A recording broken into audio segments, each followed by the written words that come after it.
in this last lecture with this tragic picture here, two tragic pictures of this devastating war in Iraq and Iran, between those two. And these definitely left a very, very strong impact on uh, Iran and Iraq. And it's a war that you need to become familiar with as Americans, especially since of our involvement in it. So here we really basically saw, though, mainly the U.S. supported Iraq because they wanted to help destroy the Iranian Revolution, which was actually consolidated by the invasion of Iraq. So, in fact, strengthened, not weakened. Um, so then later, Iraq, under this kind of favored position of the U.S. government, uh, invades Kuwait. Also very exhausted from the war it had with Iran. And Iraq also had a lot of support from Saudi Arabia and so forth to do this. But in July 90, the U.S. Basically, like, there was a buildup to the conflict. Iraq started putting troops on the border, and Saudi Arabia kind of becomes startled. The U.S. kind of anticipating that Saddam was in fact up to something.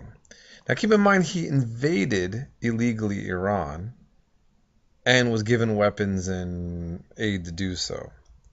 Now, in July 1980, the U.S. ambassador in Iraq, April Glaspie, said, "We have no opinion on the Arab conflicts." What does that mean? That appeared to be, or many people think that Saddam assumed that was a green light from the U.S. that he's already invaded one country and millions of people died, and that was okay. So did he invade Kuwait delusionally, not understanding that the U.S. and the international community would get involved, or did he think that he was free, that he was able, again, a green light? In any case, Iraq invades Kuwait August 1990. And then he has a 7-month-long occupation of Kuwait.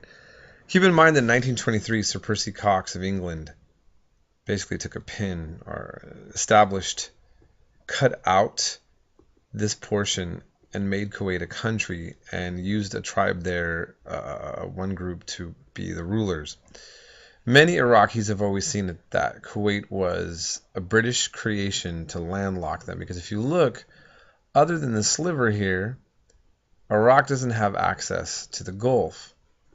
And Kuwait was seen as a way of creating a weak country that would always need foreign intervention and a way to landlock Iraq, and keep them from asserting themselves, on the waters. I'll let you decide what you think about that, but that's kind of some of the arguments made. So the UN, led by the U.S., says, "Oh, you can't have this war in Iraq. This is the Gulf War, the one when I was in high school, the first war." And George Bush, the father, was a part of this. And I remember it being generally a very popular war. Not by everybody, of course. The Iraqi invasion and occupation was condemned by much of the world, including the Arab states were nervous about it. So the U.S. led a large coalition invasion force in mid-January 1991. And by February 25, Kuwait was officially liberated from Iraq. And a lot of Iraqis died. When the U.S. force came in, I think we lost more casualties to friendly fire.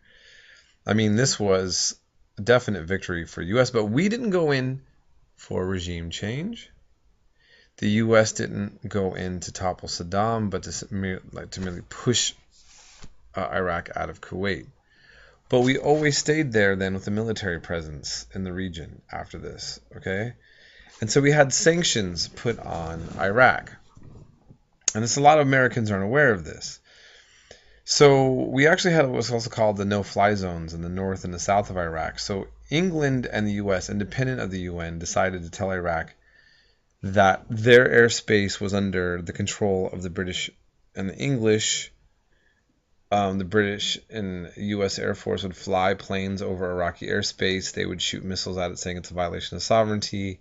And then bombs were dropped on Iraq by the U.S. for over a decade, almost on a daily. And then there was the U.S. sanctions period where basically if you watch like Lord of the Rings or something, when a large army surrounds a castle and cuts off supplies, right? Now, Dennis Holliday was an Irish national who became a humanitarian coordinator in Iraq from 97 to 98. He resigns and he says, I can't stomach this sanctions regime. It's killing children. It's genocide. I'm not going for it. After him then comes Hans von Spanik, who also then resigns, feeling the same. I actually spent the day with Hans von Spanik a few years ago, a little before the war in Iraq was officially put in motion, and he was desperately trying to prevent, through an information campaign, the bombing of Iraq and the preemptive war that Bush Jr. was going to do. But he constantly was speaking to the international community about his feeling that thousands of children were already dying for over a decade due to the sanctions, and that the war was going to be worse. So in fact, Dennis Holliday and Hans von Spanik put together, like in, let's say, The Guardian, it's a British newspaper, their ideas about, what's going on about Iraq. And so this is what they said in 2001 November. The current policy of economic sanctions has destroyed society in Iraq and caused the death of thousands, young and old. There is evidence of that daily in reports from reputable international organizations such as Caritas, UNICEF, and Save the Children. A change to a policy of replacement by force will increase that suffering. The uncomfortable truth is that the West is holding the Iraqi people hostage in order to secure Saddam Hussein's compliance to ever-shifting demands.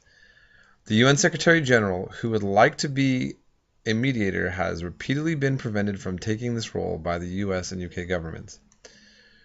British and US intelligence agencies know well that Iraq is qualitatively disarmed and that they have not forgotten that the ongoing Secretary of Defense, William Powell, told incoming President George Bush in January, Iraq no longer possesses a military threat to its neighbors. The same message has come from former UN's arms inspector. Think about that video watch from Colin Powell. We'll end right here.